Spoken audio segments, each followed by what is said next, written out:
Hello, and welcome to Torch Talks, the podcast by Kennedy students for Kennedy students. This episode, we're discussing the upcoming play Arsenic and Old Lace. I'm Joey Young, the host of this episode.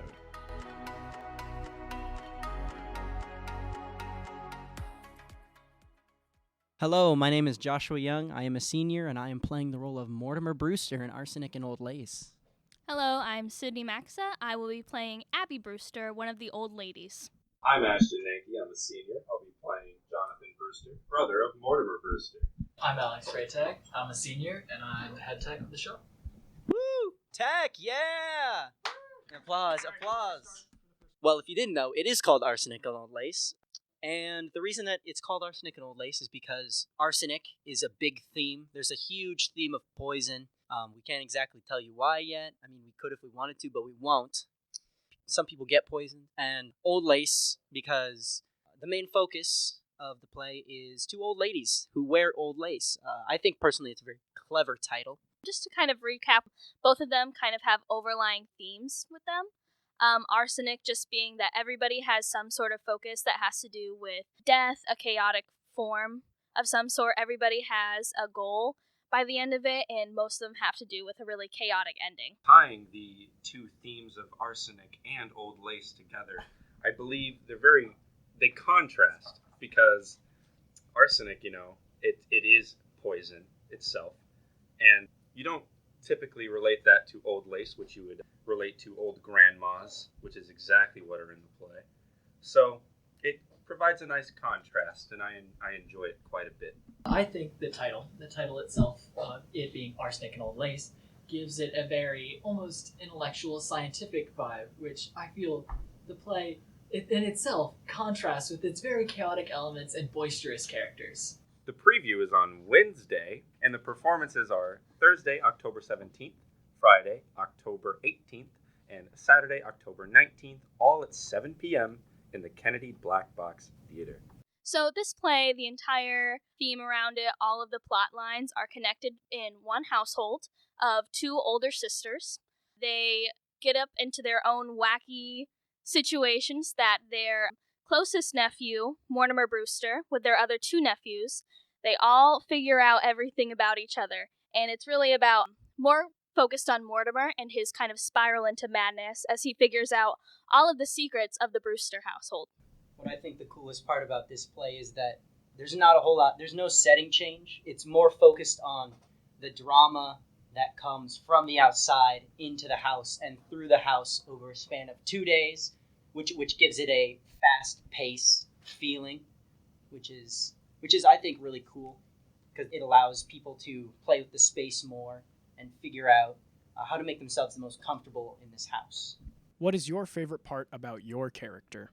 I think my favorite part about Mortimer Brewster is he's kind of represents everyone watching the play. He reacts to everything that happens with everyone, because just like everyone else in the audience, he doesn't really know a thing of what's going on before the play starts. Mortimer Brewster, his reactions are the audience's reactions, and then some. He is an over-the-top character.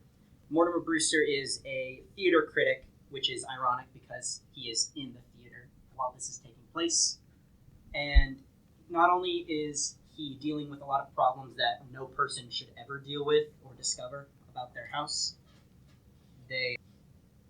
he is dealing with real problems with his fiancée, problems with his estranged brother. The part I enjoy most about playing Johnathan Brewster is that it's like every character I've played in theater so far, but so different in the way that he is absolutely just insane, and he is purely evil. And it's very fun to play that kind of character, as well as the costuming and makeup that goes into my character, being that he is very messed up in the face. So I'm glad that they gave me prosthetics instead of just going with my regular face. And Johnathan is he's very calm and collected and very precise in what he knows he wants to do, which is his big evil plot. But, as things spiral and as the play goes on, he himself descends into the typical manic madness that the rest of the Brewsters fall into. Abby Brewster, she is almost like the most stereotypical grandma, but also least stereotypical grandma you would ever see and recognize. So she has the biggest heart in the whole world for all of her nephews, all of the people in her community. She has a great big heart for her sister and loves everything they do together. But she has such a lack of sympathy and such no regard at all for any of her actions, and she sees no problem in it. She has such a great heart, and she thinks she's doing something so loving and committed to something else, like a bigger deal, when really she's doing something that most people would see as evil, which is just crazy. She is always trying to come at it with the most unbiased and loving opinion possible, but it's just so funny to see her have these wacky opinions about things you would definitely think are wrong. If you can't tell, huge theme in this play is we start with one expectation and we build on that. We make our characters very one-dimensional at the start, and then we will completely destroy all expectations that you have for those characters completely, because there's a lot of this character is like this and yet the complete opposite. So if you don't plan on seeing the show, I think you definitely should fit it in, because you will be very surprised at where the story takes us as characters and where the story takes you, just in how you feel about the world. I say truly, especially with Josh's character, Mortimer, that at the beginning, he's this very calm, collected, wise, almost like submissive sort of character to everything that's going on around him. And as it progresses, as everything gets more manic, him especially, because he has the greatest change over watching the show, that he seems to meld to what's going on around him, and it seems like the air of almost madness, manic madness that happens throughout the entire show morphs into all characters, but it seems to be most manifested in Josh's character. What tech elements have been implemented? Of course, there is the building of the set itself, and then there's also lights for shifting between night and day, fade outs, blackouts, in between scenes. And then, of course, what our most active part of our show would be the sound. Granted, there isn't too much of it as a whole.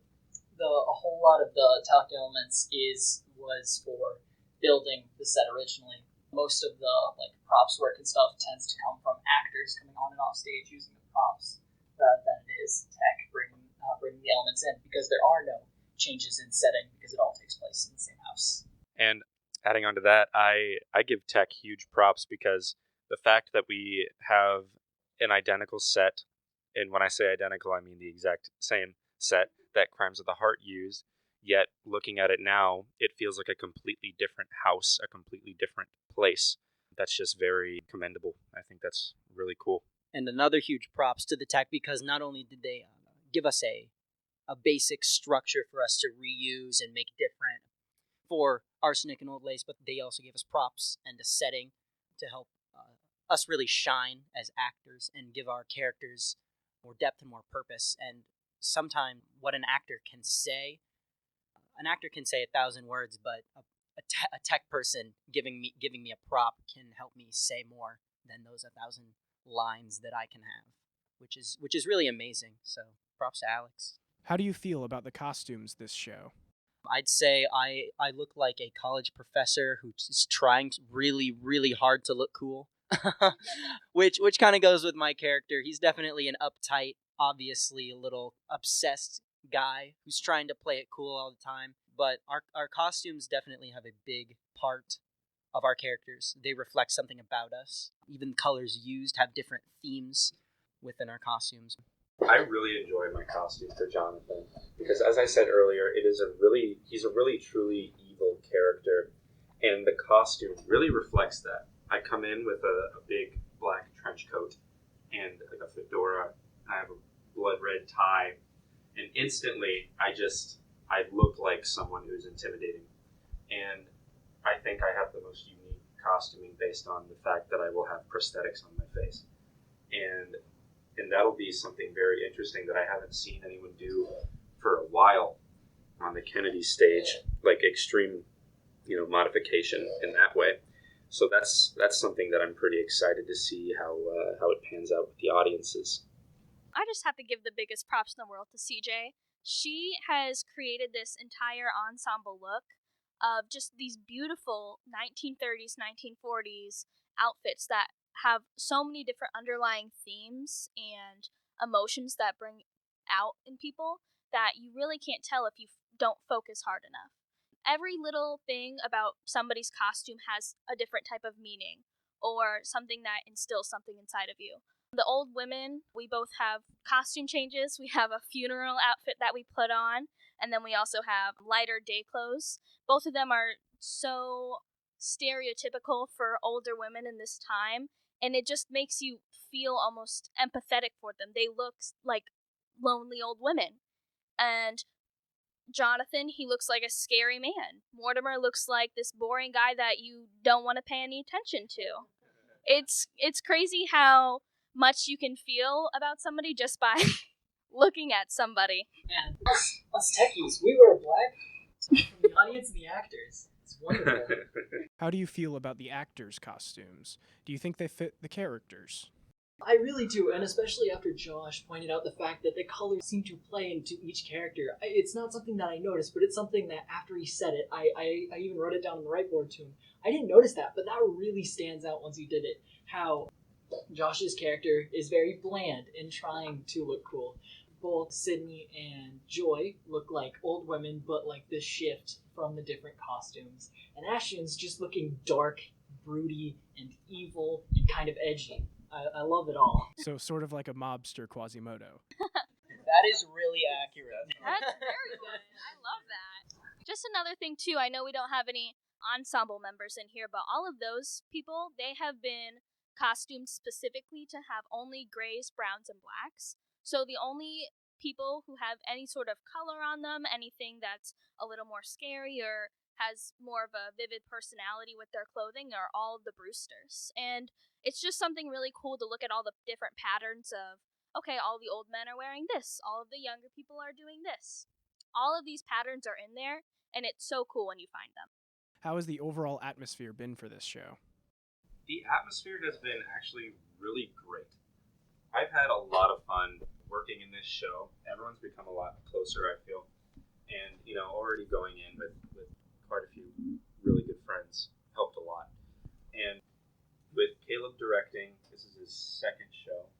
It's just been really fun, and the whole experience has been wholesome. And we've had times where we really crack down and work, and we've had times where we're able to be a little more lighthearted and more fun and joke around with each other. And no matter what we're doing, we're always making progress in some way. Coming up with new jokes, new bits to do, and it's just overall, it's been one of my favorite productions to be a part of. Yeah, it being such a small cast compared to other shows that we've done in the past has definitely made it so that we're a more tight-knit group than other shows we've done here, which is not a knock to those shows, because other shows that have happened in Kennedy are equally as awesome.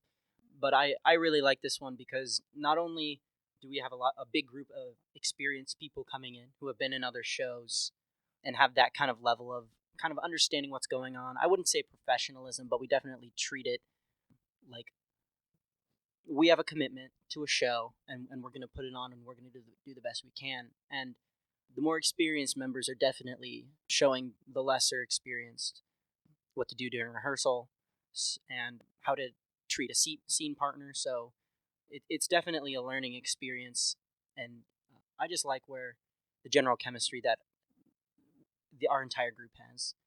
We all sit backstage, and we sometimes will work on homework in between scenes, or sometimes we'll just goof off backstage and get yelled at. But it's a really fun group of people, and I wouldn't want to spend that show any other way. I have only been here for a handful of it because Tech didn't come till ways later. Like, everybody already had scripts and everything memorized before I started showing up and I started doing my thing. But I noticed this air, not as a whole, that it feels like a large, very dysfunctional family, much like the show in itself. It's very funny. And I love the sort of atmosphere you guys have while you're getting ready or right after you bring your stuff out, because it definitely feels like the calm before the storm. that is the show. I love that. That's so cute. I think there have been ups and downs as a group in general. Obviously, nothing is going to be purpose. Nothing is going to be, I can't think of the word, perfect! Nothing is going to be perfect, and I think we all understand that. Just like Alex said, we're a dysfunctional family, but when we do have those downs and when somebody feels left behind or we feel like we could do better, we are always there to support one another, and I think that's more important than just having a good time every single day. I think it's important to have struggles, it's important to be lifted up by other people, and it's important to feel that support that you need when you go on stage and when you're backstage with other people. Joy and I feel like she is my old lady sister all the time. I have so much love for her now, and we talk to each other in our old lady voices all the time, and I feel like all my nephews are like my sons, and I just love them all so much, and I love everybody in the cast, and I think that's really mutual, and I think that's really cool. What you said about everyone lifting each other up is super important in theater, because, you know, if there's ever a time where you're being discouraged by someone and you have, you know, a part to play, and you go on stage discouraged, that's going to translate into your performance. So I think that the fact that everyone really lifts each other up and, you know, is not afraid to just talk to everyone and make any jokes or whatever, just do little bits with people, and it really makes this very friendly, very welcoming environment. And I think that translates really well into our performances, because when we're all happy and we're all one unit, you know, one group, then we do just a killer job on stage, you know, not to toot our own horns, but yeah. Come to the show. Please. Please. Please. It's going to be a good time.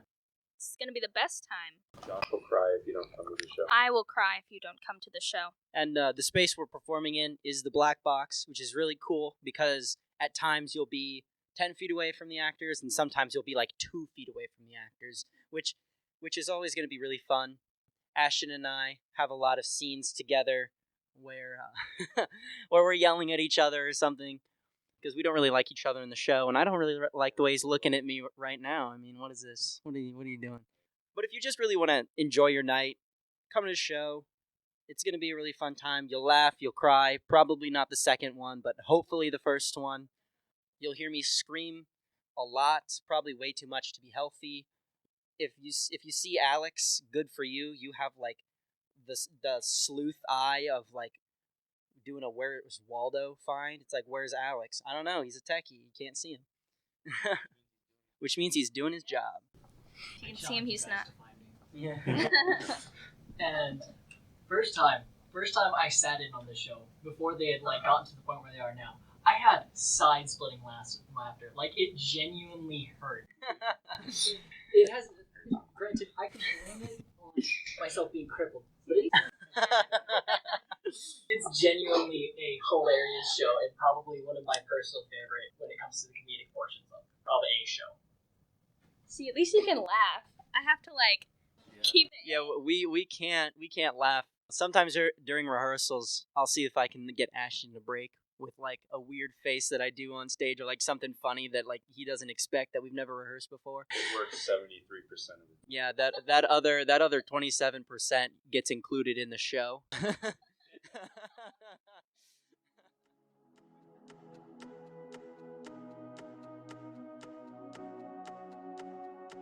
Thanks for listening to this episode of Torch Talks. Make sure to join us for the next one. But for now, have a wonderful day.